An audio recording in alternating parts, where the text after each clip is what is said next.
here to perform their hit single that went to #1 in all over Europe, Four Non-Blondes.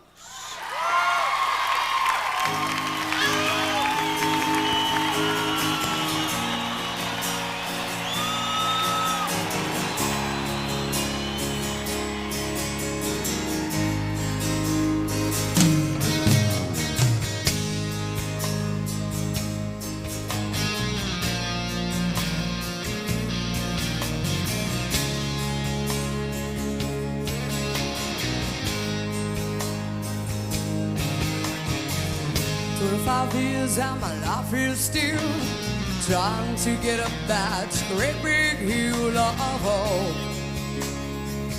for a destination. I realized quickly when I knew I should that the world was made up of this brotherhood of man, for whatever that means. And so it sometimes when I'm lying in bed just to get it all out what's in my head, and I'm feeling a little peculiar. And so I wake in the morning and I step outside and I take a deep breath and I get real high and I scream for the top of my lungs, what's going on, yeah. And I say,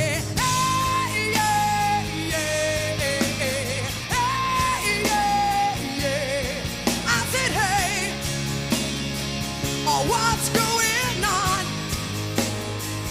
And I say, hey, yeah, yeah, hey, yeah, yeah. I said, hey, what's going on? Yeah. Ooh, ooh, ooh, ooh.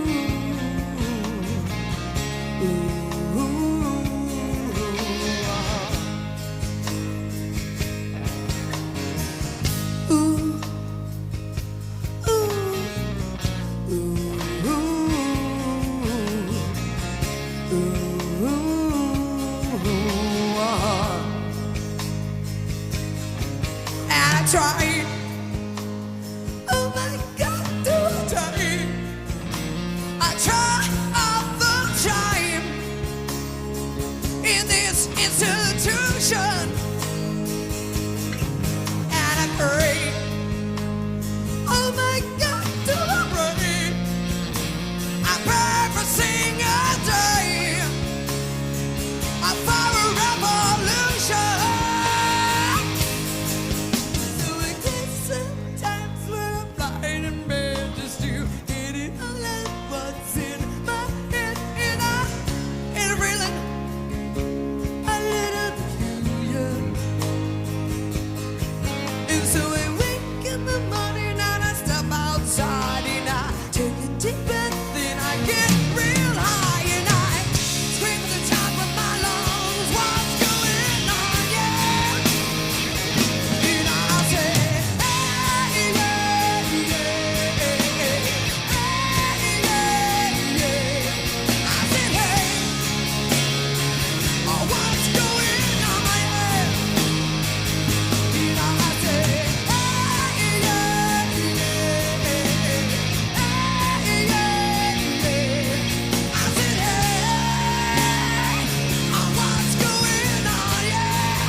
For 5 years and my life is still trying to get up that great big hill of hope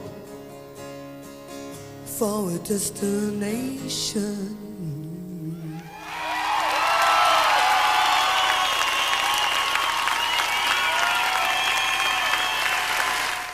Please welcome Dennis Hopper and a man who is much nicer than he'd like you to know, Mr. Billy Idol.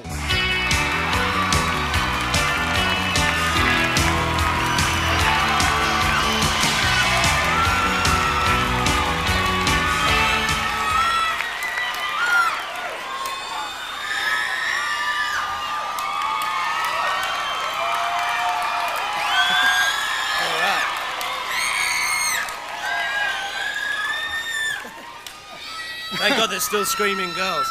You know, Billy, it must really be a thrill to have a hit record. You know, it's like a validation of everything you've done in your life and worked for. Is that right? Yeah, it's great. And but the truth is, if you dig deep into your heart and you write a song, I'm afraid then you have to persuade the suits of the record company to give you enough money to record it. And then those guys, wait a minute. I have to read this shit. Then they tell you that they hate it and why it won't be a hit. And they put it out anyway because they're afraid you'll ride your Harley into Heidi Fleisch's house. And besides, they've got a contract, so they have to. Anyway, it becomes a hit and everybody at the company takes credit for it. It sounds like the movie business. Oh. Okay. All right. So, anyway, 1993. The following 4 records were, as Billy might say, the biggest rock tracks that somehow managed to get past the label presidents and out into the world.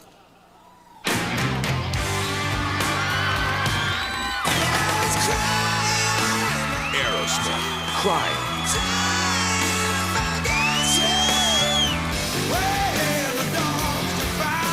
Stone Temple Pilots, Plush. Aerosmith, Living on the Edge. Lenny Kravitz, Are You Gonna Go My Way?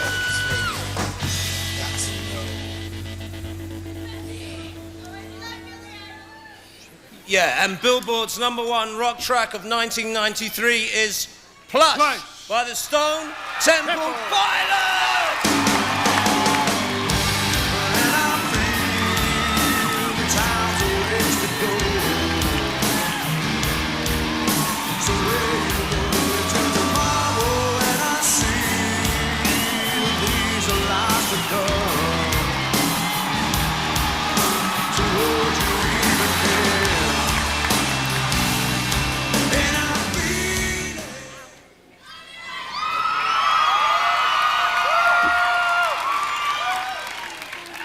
First of all, I think I'd like to say that it kind of seems that it's become real unpopular and uncool to, you know, appreciate the freedom that it actually is to be able to create songs, you know.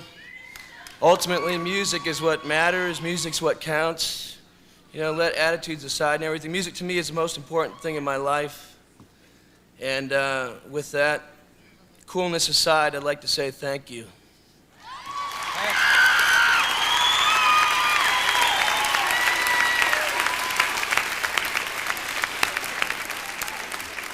Here are 2 people who are living single and one who is living double.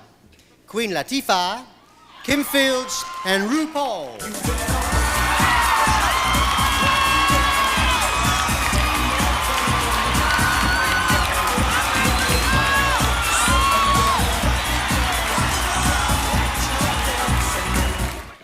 Here are Billboard's most successful R&B artists of 1993.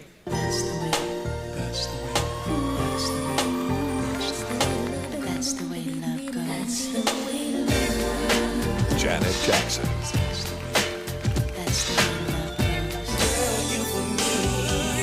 Silk.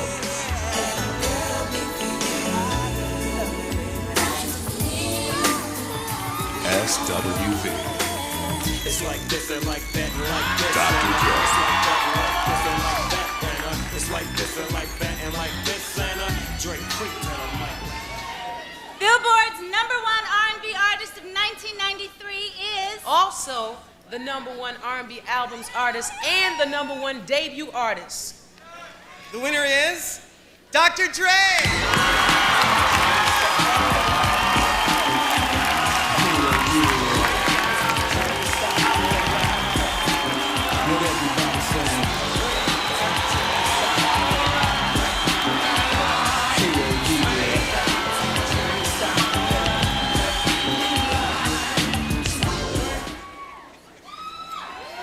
Yeah, like we always do about this time. First I gotta thank the man up above. Dog pound in the house. You know what I'm saying? Gotta give a shout out to everybody at Interscope Records, everybody at Death Row, you know, especially Death Row Security, they don't be bluffing. You know what I'm saying? Yeah. My boy Suge. And the Dog Pound, of course. And I guess that's about it.